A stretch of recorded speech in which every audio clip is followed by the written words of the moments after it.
There we go. Okay, so I'm here with Lynn Cunningham, filmmaker and director of the movie Medicating Normal. Co-director. Co-director, Yeah. Thank you. And I'm very happy to have you here with me and that we can have some of your time to go a little bit more in depth why this movie was made and how it's been received and all of that. So I'm going to start there. Good. What made you have the idea to make this movie? Well, it was a subject I knew nothing about. I had a beloved family member who had experienced distress and was diagnosed in her early 20s with a serious mental illness. And she'd been an absolute star, athlete, scholar, at an elite university in the United States. And she had a great job to start, and she sort of fell into a bad patch and was experiencing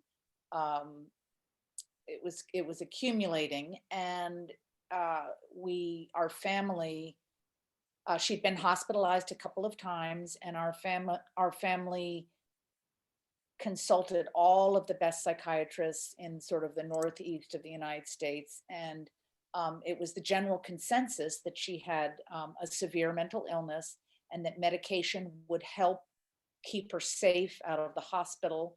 And it would be a lifetime. It would probably last a lifetime. And we did not question this. It was just the general, this was in the late 90s, early 2000s. And we didn't question it. And she seemed to do better at first.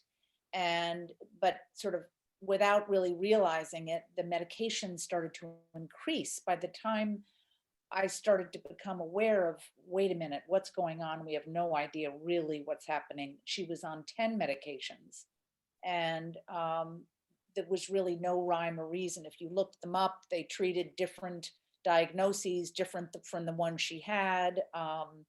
Were they really meant to be given that many at the same time? Anyway, all the questions that Bob Whitaker brings up in Anatomy, but I hadn't read that book yet. And so I realized she kept calling me in distress about, Lenny, is everything going to be okay? Almost on a daily basis, I would get this call. And she had a loving family. We would all support her. There was no question about her future needs. She'd inherited her dad's house when he died, so she had shelter. So it wasn't a material. I began to realize, why is she so concerned? And it dawned on me, my God, she's talking about her own functioning. She had slowly lost her ability to carry on these sort of high-powered jobs. And by the time we were talking about it, she couldn't even hold down a job at a bookstore or a grocery store. And this brilliant person taking a decline like this, but being put on these drugs that we were told would help her, it didn't make sense to me. Well, at least it warranted looking into. So I started to read, came across Bob Whitaker's Anatomy of an Epidemic, and was exposed to, for the first time, a different kind of story that I'd never heard of. And it certainly was not available in mainstream media in the US. So that book led to another. It led to my filmmaking partner, Wendy, and I starting to interview patients that we found in support groups across the country, online support groups. We interviewed together over 100 people who'd all been taking in combination or many of the same drugs that my family member had. And there began to emerge a pattern, the same pattern that existed in Bob's book. And that was really one of dysfunctionality. Like, the drugs might help in some areas, but they weren't helping altogether. And there were some major long-term side effects that were not being addressed. And so it really was my mission to help one person that I loved, that led me to find out about a massive problem. in my opinion, the epidemic is the right word for it. So that just led, that research led to the film. We knew at one point, oh my God, this is not known and we must make a film. So that process sounded like it was That quite long. process lasted, yeah, it lasted, I would say, 7 years ago it began, and our research was a good 4 years, a good solid 3-4 years. And then we met our out of all those people we interviewed, we decided that we knew pretty early on that we wanted to make a film, but we needed to find the right people to tell the story. We needed a diverse group of people. We thought it would be good to cross the country to show that these issues exist in all sorts of circumstances in different socioeconomic groups and, all different professions, etc., different ages. And that's why we thought it was really important.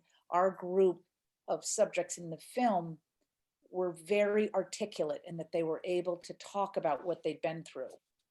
And that we felt was really important, the ability to convey.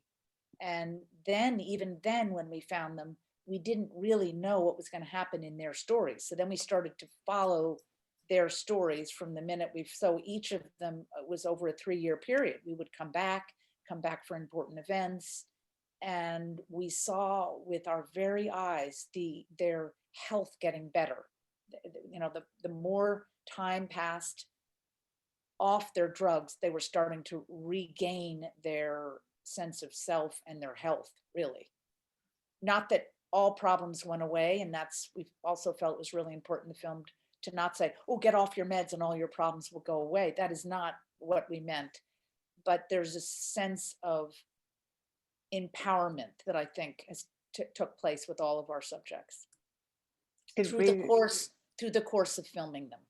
It really is. And yeah, I didn't know it was 3 years time actually. So you must have seen a great difference. Yes. And that's the impact that you have when you see the movie, of course, that it's ending on, as you said, not everything is peachy and red roses, but it's ending on a very positive note.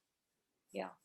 I mean, the scene where Rebecca, who was our youngest of the subjects, talks about, when she got off all of her meds, which I think were a total of 4 or 5, she talks about all of her hallucinations, all of her psychoses going away, and being really well enough to then address the problems that were there, which was anxiety, and she had a bit of an eating disorder. And I think that in and of itself is valuable, that these problems exist and will always for humanity, but are we really giving people the tools to handle the problems if they're so medicated? So that was part of it. Yeah, so you're describing a little bit like putting almost the problems in a fridge or something that it's not dealt with, yeah, or even get worse with the medication. Yeah. And I do think there are times when medication serves a purpose. And in all of the screenings, we've had 135 community screenings across the country. It started before COVID, but through COVID. And in these screenings, it's really important because a lot of people do and did and have acknowledged, that the drugs can help. And to deny that, I think, is very dangerous, because you lose credibility, because there are people out there who feel so tremendously helped by their drugs. But you want to say to them, great, that's a great thing, but don't you want to also acknowledge and learn about the fact that they harm and do great harm? Like, why can't these truths about these treatments exist across many things? It shouldn't be either or, a black or white reality. So that's what we're trying to do. We're trying to make it less of a black and white reality for people. And what I think you capture so beautifully is that you almost have like these 3 areas. So more like the personal area, when we see people with lived experience, and and also the cultural aspect and this kind of the aspects of society, or the way we describe madness or mental problems. So I think those three areas come across really, really beautifully. Was that a plan, or was it just talking to people that evolved, that you had these three different perspectives? Are you talking about the personal stories we felt were so important. We felt if we can't have a personal element, this becomes like talking heads and an agenda driven piece, and it didn't work at all. So we would never have been able to make the film without, in my opinion, the bravery of our subjects being able to sort of expose their own lives in that way. I mean, that was first. But second, we thought, if we don't understand the context that this group of people, we don't understand the societal context, the huge systemic forces that are identifying their problems, their stories are meaningless. So we felt it was really important to bring in, the profit motive is what I like to call it. I mean, it is a huge profit motive, and it's a huge systemic issue.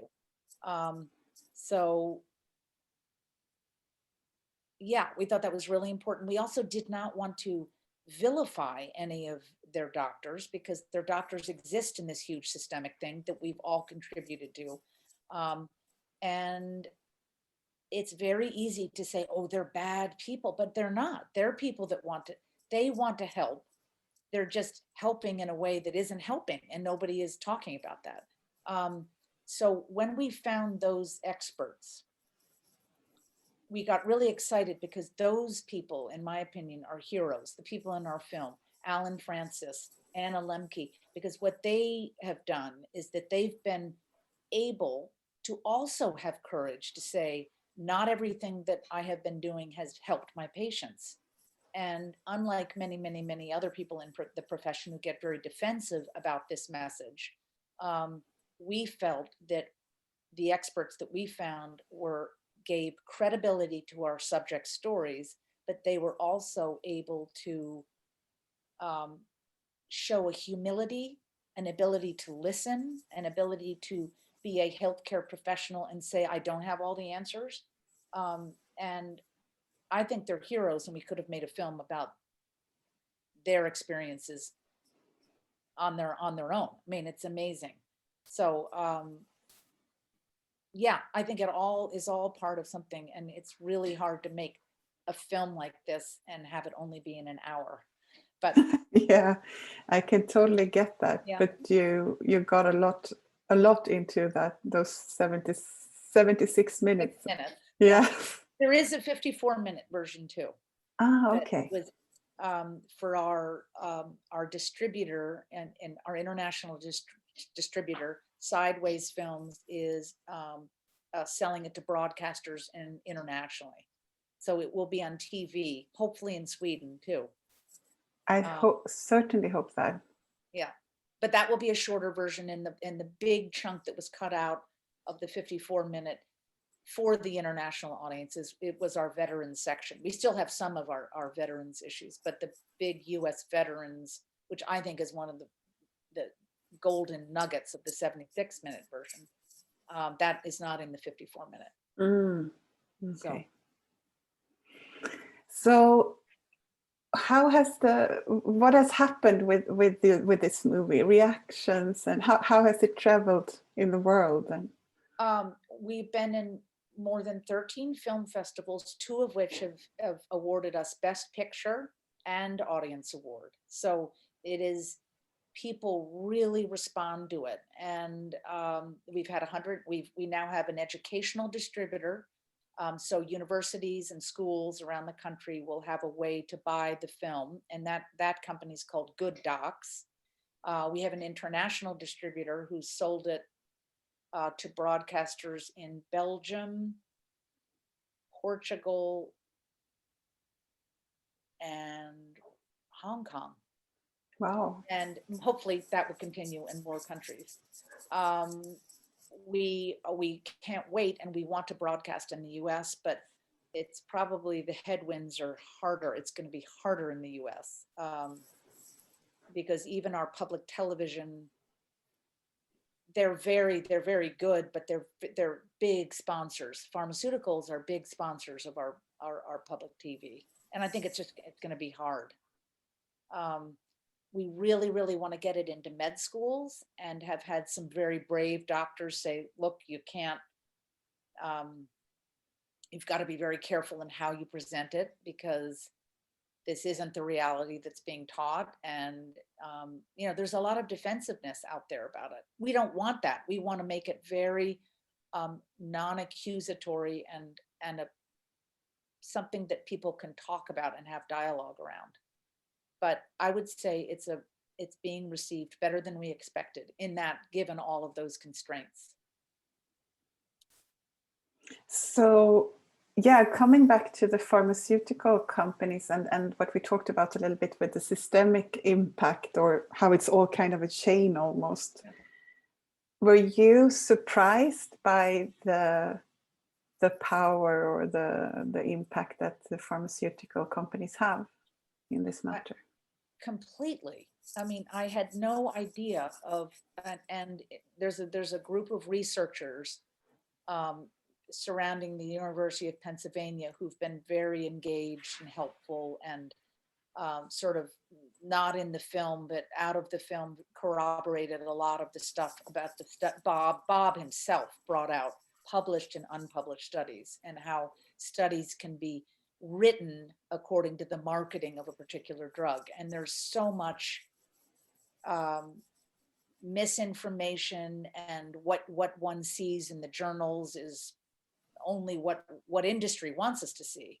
And it was shocking at first, and it makes you understand why this whole problem exists, is because the market forces are so strong. And many people defend the market forces. They say, well, what else is a company supposed to do? They want to sell their drugs. But I think until do we really want the same people who are selling and profiting from the drugs testing the drugs? That's the big thing. The people who test it should be completely separated from the profit motive. And that's going to take a while to figure that out. But yes, I was so surprised. And it really wasn't until I read Anatomy of an Epidemic that some of these issues came out. So Do you think that is what we talked about before, when you said that the experts coming out kind of saying almost, okay, I did this to help, and that was the tool that I had and that I thought was most adequate at the time. I'm very interested in that link. Why is it happening? Because I'm completely with you that it's not bad people. I mean, doctors are not bad people. What are your thoughts on that? Well, I mean, we'd had interviews with many people who have admitted that in their field, if they bring up a negative, or if they bring up, if it's the way Bob describes in Mad in America, the guild interest, that if a doctor sort of starts to upset the apple cart of his or her field, they are shunned. They are not supported. And I think it's really difficult to be. It's one thing. I mean, I just think that there's a lot of, they're working for organizations. They need their research money, their colleagues, they have to show up at conferences, and there's a lot of pressure. And I think, I mean, I understand completely. But I think it's changing. I think slowly that there's more awareness. In the time that we started to make the film, in the research, even if you go on the internet and you try to find anything critical, you can find a lot more critical material and content now than back then. So I think that there is change happening.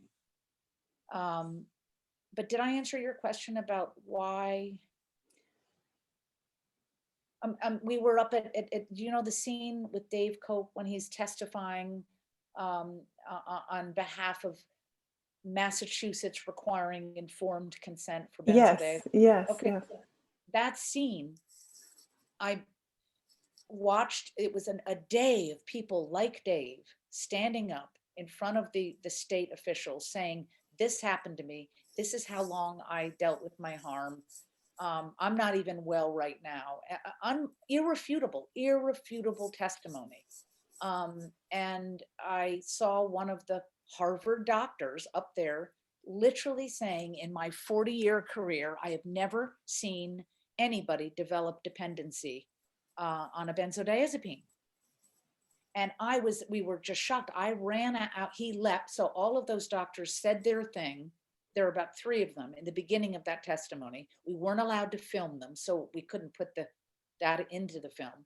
They finished, they all 3 left the room, and then people like Dave and harmed people stood up and told their testimony. So those doctors did not even stay at the Massachusetts State House to hear any of the testimony. Now, I think that group had been working on it, and there'd been one the year before they were working so hard on it.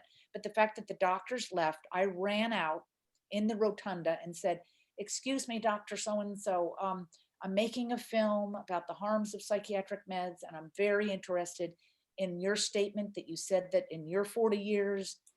And he looked at me and said, I lecture at Harvard. This is probably going to get me in trouble. I lecture at Harvard. And if you want to learn about benzodiazepines, come to my lecture. I think it's open to the public, but I mean what I said. And they would not acknowledge there was a whole day of testimony.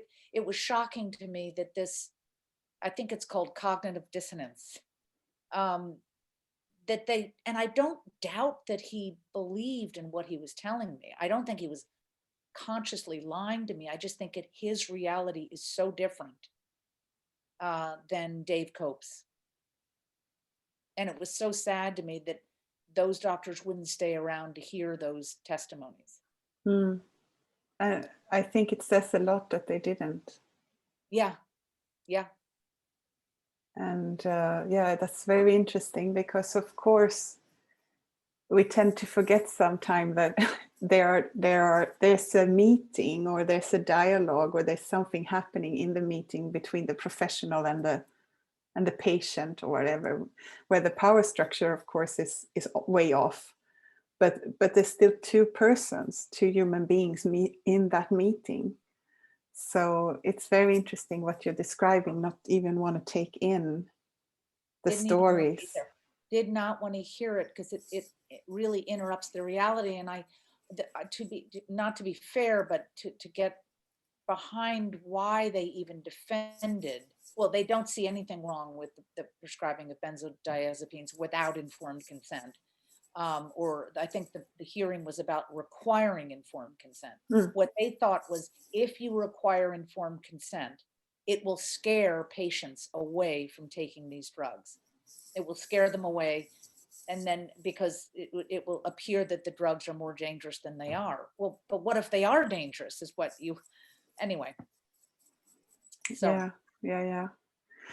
So to finish up a little bit, what is your next step with the movie, or with the issue, or with the question, or with the movement? Well, we are very, very committed to continuing. We want to eventually get the film onto a platform like a Netflix, so that people can access it anytime they want. But before then, we want this educational distribution to really happen, because we want the film to get in front of the young people who will start to inherit the caregiving and mental health professional positions. So we really, really care about the distribution in educational institutions. And we think we have a great partner. We're just beginning. They're called Good Docs. And so we're excited about that, and that will happen. And at the same time, our website, which is medicatingnormal.com, has lists of upcoming screenings. So there are about one or two every other 3 weeks. you can see upcoming screenings. And so if you really, really want to see the film, sign up for a screening, and pretty much often, always, we have after the screening a live panel, and we try to populate the panel with people who are focused on the theme of that screening. So for instance, if it's for a parent group, we'll try to get psychiatrists, adolescent and child psychiatrists. If it's for an foster care, we'll get foster care. So there are themes that develop. But anyway, these community screenings we think are really important because of what you just alluded to, which was the dialogue. It gets people talking. And it would be so much better if we could do it all in person. But for now, we've adapted to our virtual existence. Yeah, it has its upsides and downsides. Yeah. I mean, we can talk right now, for example, without traveling, but of course, being in the same room is something else. Yeah, I mean, people now write in questions, so you get the questions in the Q&A, and then we address the questions. But the real beauty of it is to have someone stand up at a screening in person and share, again, just like our subject shared in the film, their own experience. And you learn so much from the showing and talking about the film. And that's what we want to keep going, is that learning and the sharing, because that's how I think change will take place. So. Yeah, and that's also how you described that you started with the stories, with the storytelling, with the sharing of the experiences.